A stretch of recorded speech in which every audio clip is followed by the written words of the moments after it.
नमस्कार दोस्तों, आपका स्वागत है निर्विरोध आईएएस में। और आज के वीडियो में हम लोग बात करेंगे जो केंद्रीय विद्यालय संगठन में एडमिनिस्ट्रेटिव ऑफिसर की जो जॉब आई है, उसमें उसका जॉब प्रोफाइल क्या है और कैसे उसकी एलिजिबिलिटी है और कैसे इस एग्ज़ाम की तैयारी की जाए। क्या स्ट्रेटजी है प्रीलिम्स के लिए, मेंस इंटरव्यू में क्या स्ट्रेटजी फॉलो करेंगे, और इसके जो मेंस का सिलेबस है उस पे एक डिटेल्ड लेक्चर भी हम लोग बनाएंगे। तो ये सब चीज़ें आज के वीडियो में हम लोग देखेंगे। तो आज सबसे पहले तो हम बताएंगे कि जो एओ इन केवीएस, ये जो जॉब है, इसका जॉब प्रोफाइल डिस्कस करेंगे हम लोग इस वीडियो में। फिर उसके बाद जो उसका मेंस का जो सिलेबस है वो काफ़ी ह्यूज सिलेबस है, मेंस सिलेबस, और इस पे मैं एक सीरीज ऑफ लेक्चर्स बनाऊंगा आने वाले दिनों में। तो उसके बारे में भी हम लोग बात करेंगे, कैसे उस पॉइंट वाइज उस सिलेबस को हम लोग डिस्कस कर सकते हैं। तो ये सब चीज़ें हम लोग डिस्कस करेंगे, और साथ में हम लोग ये भी बात करेंगे कि कैसे क्या स्ट्रेटजी रहनी चाहिए, कैसी जॉब है ये, कैसा अपॉर्चुनिटी है, और इस अपॉर्चुनिटी को कैसे हम लोग कैपिटलाइज कर सकते हैं। ये सब चीज़ें इसमें डिस्कस करेंगे। तो सबसे पहले हम बात करते हैं कि ये जॉब है, ये जो जॉब आई है दोस्तों, इसमें आपको एडमिन ऑफिसर इन केंद्रीय विद्यालय संगठन लेवल 10 की जॉब है, ग्रुप ए जॉब है। जो सैलरी यूपीएससी से जो आईएएस में जाते हैं या एलाइड सर्विसेज में जाते हैं, उनकी जो सैलरी होती है सेम पे स्केल है यहाँ पे। यानी स्टार्टिंग में आपको 56,100 और प्लस अराउंड 60% डीए आप मान के चलो, plus HRA, plus transport allowances, सब कुछ अगर आप जोड़ दो तो आपको अराउंड 1,00,000 रुपए पर मंथ मिलेंगे टीयर 2 सिटी में। टीयर 2 सिटी यानी वैसी सिटी जो जैसे पूरे इंडिया में tier 1 Delhi, Calcutta, Mumbai, Bangalore, tier 2 state की कैपिटल्स, और टीयर 3 उससे छोटी शहर। तो बेसिकली ऐसे जॉब में पोस्टिंग टीयर 2 और टीयर 1 में ही होती है। तो यहाँ पे आपको मिलेगा अराउंड, टीयर 2 की मैं बात कर रहा हूँ, अराउंड 1,00,000 रुपये आपको सैलरी मिलेगी। टीयर 1 में वो और भी ज़्यादा हो जाएगी। और अगर 8 पे कमीशन आएगा तो ये सैलरी, 8 पे कमीशन आने की स्थिति में ये सैलरी मोर देन 1.5 लैक्स हो जाएगी, मोर देन 1.5 लैक्स। तो ये काफ़ी अच्छी अपॉर्चुनिटी है और आप लोग इसको यूज कर सकते हैं, इसको देख सकते हैं, इसको यूटिलाइज कर सकते हैं इस अपॉर्चुनिटी को। इसमें क्या है कि कुछ इम्पोर्टेंट डेट्स हैं जो इसमें मेंशन है। 14 नवंबर से इसके फॉर्म भरे जाएंगे। 14 नवंबर जो है ऑलरेडी स्टार्ट हो गया फॉर्म भरना, इसका लास्ट डेट 4 दिसंबर है। फीस थोड़ी ज़्यादा है, इन्होंने फीस ज़्यादा रखी है, और फीस जमा करने की लास्ट डेट 4 दिसंबर है। तो इससे पहले आप ये फॉर्म भर लीजिए तो अच्छा रहेगा। इसके बाद अब हम लोग बात करेंगे कि इसमें इसका पैटर्न क्या है। तो पहले तो इसका पीटी एग्ज़ाम होगा। पीटी एग्ज़ाम में रीजनिंग 20 क्वेश्चंस आएंगे, रीजनिंग के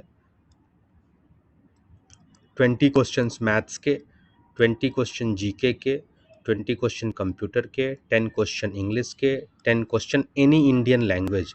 आप कोई एक इंडियन लैंग्वेज, हिंदी या कोई आप चुन सकते हो, और उसके आपके 10 क्वेश्चन, तो टोटल 100 क्वेश्चंस हो गए। और पीटी में 1/3 नेगेटिव मार्किंग, और पीटी का मार्क्स जो है वो आपको ऐड नहीं होगा एग्जामिनेशन में। तो आपको ये एक फ़ायदा, आप इसको थोड़ा रूल्स क्या है वो यहाँ पे हम देख लेते हैं कि tier 1 will be a screening test to shortlist the candidates for tier 2 in the ratio of 1:10, यानी 10, यानी जितने सीट्स हैं उसके 10 गुना लो। अगर 10 सीट है तो 100 लोग क्वालिफाई करेंगे मेंस के लिए, यानी टीयर 2 एग्जाम 100 लोग लिखेंगे। Negative marking for wrong answer in tier 1 1/3, यानी 3 नंबर का एक क्वेश्चन होगा। 100 क्वेश्चन होंगे आपके 300 नंबर के, और एक क्वेश्चन के लिए आपके 1 मार्क्स माइनस होंगे। सही होंगे तो 3 मिलेंगे और गलत होंगे तो 1 माइनस होगा। इसके अलावा अगर आप एक से ज़्यादा रिस्पॉन्स देते हो तो वो भी नेगेटिव माना जाएगा। उसके अलावा टीयर टू में भी दोनों होंगे, ऑब्जेक्टिव और डिस्क्रिप्टिव। 60 क्वेश्चंस जो होंगे वो ऑब्जेक्टिव होंगे और 10 क्वेश्चन जो होंगे डिस्क्रिप्टिव होंगे। ये क्वेश्चन 1 नंबर का होगा और ये हर एक क्वेश्चन 4 नंबर का होगा। तो 60 नंबर की ऑब्जेक्टिव और 40 नंबर का डिस्क्रिप्टिव, और इसके बाद फिर इंटरव्यू होगा। और जो टीयर टू का ड्यूरेशन होगा 2.5 घंटे का एग्जाम होगा, और टीयर टू में निगेटिव मार्किंग 0.25 मार्क्स होगी। ये इम्पॉर्टेंट है। और ये सब चीज़ें जो है ये आपको ध्यान में रखनी पड़ेंगी। और इसके अलावा टीयर टू को 1:5 के रेशियो में लोग क्वालिफाई करेंगे। टीयर टू के एग्ज़ाम को 1:5 के रेशियो में करेंगे। टीयर वन में 1:10 और टीयर टू में 1:5। तो ये आपको इसलिए टीयर वन की तैयारी भी आपको काफ़ी अच्छे तरीके से करनी पड़ेगी, तभी तो आप टीयर टू यानी मेंस दे पाएंगे। और उसके बाद फिर इंटरव्यू होगा, और जो फाइनल रिजल्ट बनेगा वो आपका प्री प्लस मेंस के मार्क्स के हिसाब से बनेगा। तो ये चीज़ें इंपॉर्टेंट है। इसके अलावा आप यहाँ पे ये देख सकते हैं कि हम डिस्कस करेंगे कि ये मेंस का सिलेबस है, इस पे हम लोग एक काफ़ी डिटेल्ड लेक्चर लेने वाले हैं आने वाले टाइम में। तो अभी मैं आपको बता देता हूँ कि इसमें क्या है। Office procedure and office management, GFR, इसको काफ़ी डिटेल में हम देख सकते हैं। फंडामेंटल रूल्स सप्लीमेंट्री, एफआरएसआर बोलते हैं इसको। जीएफआर जो आपको गवर्नमेंट ऑफ इंडिया के फाइनेंशियल रूल्स हैं, जीएफआर 2017 अपडेटेड अप टू 2024, इसको देखेंगे हम लोग। फिर एफआरएसआर देखेंगे, फिर medical attendance rule and CGHS rules, इसको देखेंगे। फिर travelling allowance rules, TA rules, ये देखेंगे। LTC rules, CCS rules, CCA conduct rules. उसके अलावा pension rules, national pension system NPS जो है, इसमें जो चेंजेज हुए हैं, यूपीएस भी आए हैं, उसमें क्या उसके रूल्स हैं, ये सब कुछ देखेंगे। फिर प्रोविडेंट फंड रूल्स देखेंगे। रिजर्वेशन, हाँ, इसमें क्या होता है कि हर एक ऑर्गेनाइजेशन में, जैसे आप जानते हैं कि डायरेक्ट रिक्रूटमेंट में और प्रमोशन में भी रिजर्वेशन होता है, उसके क्या लेटेस्ट जजमेंट है, रोस्टर कैसे बनता है, ये सब चीज़ें देखेंगे। रिक्रूटमेंट रूल्स देखेंगे, लीगल प्रोसीडिंग्स देखेंगे। क्वार्टर अलॉटमेंट रूल्स, ये अलग से रूल्स है कि किसको क्वार्टर मिलना चाहिए, उसमें कुछ सीनियरिटी के रूल्स भी फॉलो होते हैं, उन चीज़ों को हम लोग देखेंगे।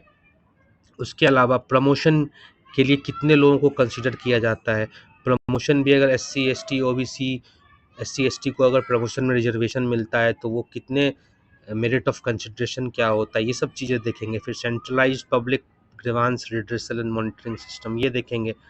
फिर उसके बाद condemnation of articles, right to information act, implementation of Rajbhasha, pay fixation, financial upgradation under MACP, ये भी इम्पोर्टेंट है। Confirmation and provision, counting of past services, ये क्योंकि आजकल एनपीएस से अगर यूपीएस में या फिर ओपीएस में जाते हैं तो ये काउंटिंग ऑफ पास सर्विस जो है बहुत इंपॉर्टेंट हो जाता है फॉर गवर्नमेंट सर्विसेज।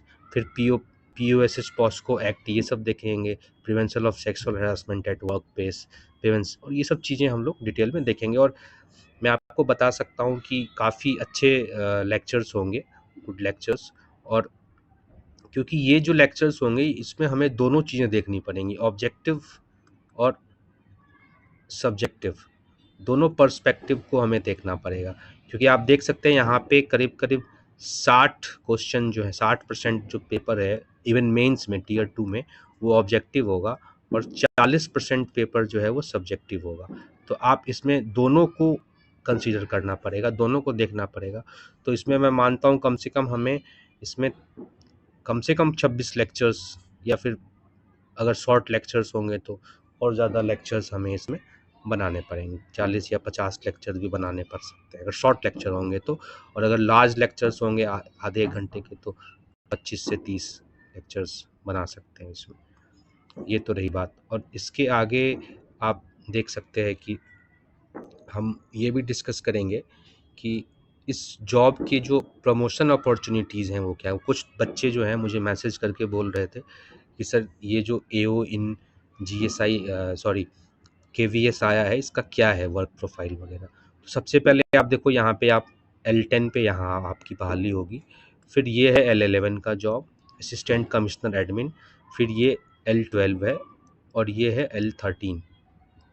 इसके ऊपर भी एक पोस्ट है एडिशनल कमिश्नर L13A, लेकिन ये ज़रूरी नहीं है कि आपकी कैडर का ही हो, लेकिन यहाँ तक तो आपकी कैडर का है, तो यहाँ से आप यहाँ तक प्रमोट हो सकते हो। तो ये डिपेंड करता है कि आपकी कितनी सर्विस बची है, आप किस एज में रिक्रूट हो रहे हो, लेकिन मुझे ये मानना है कि एटलीस्ट लेवल 12 तक तो आप जा ही सकते हैं। और जो पोस्टिंग होगी वो जोनल लेवल पे होगी, तो ज़्यादातर आपकी पोस्टिंग जो होगी वो टीयर 2 या टीयर 3 सिटीज़ में ही होगी, टीयर 1 सिटीज़ में ही होगी, टीयर 3 में नहीं होगी। तो इस हिसाब से भी ये जॉब अच्छा है, क्योंकि आपका जो लाइफ बैलेंस है वो मेंटेन रहेगा। तो इस लेक्चर में हम लोग आने वाले लेक्चर्स में सब चीज़ें डिस्कस करेंगे, और काफ़ी शॉर्ट में, काफ़ी ल्यूसिड वे में डिस्कस करेंगे, ताकि आपको एग्ज़ाम में कोई परेशानी ना हो। और इसलिए आप इस चैनल को सब्सक्राइब कर लीजिए और इस चैनल को फॉलो करते रहिए। धन्यवाद।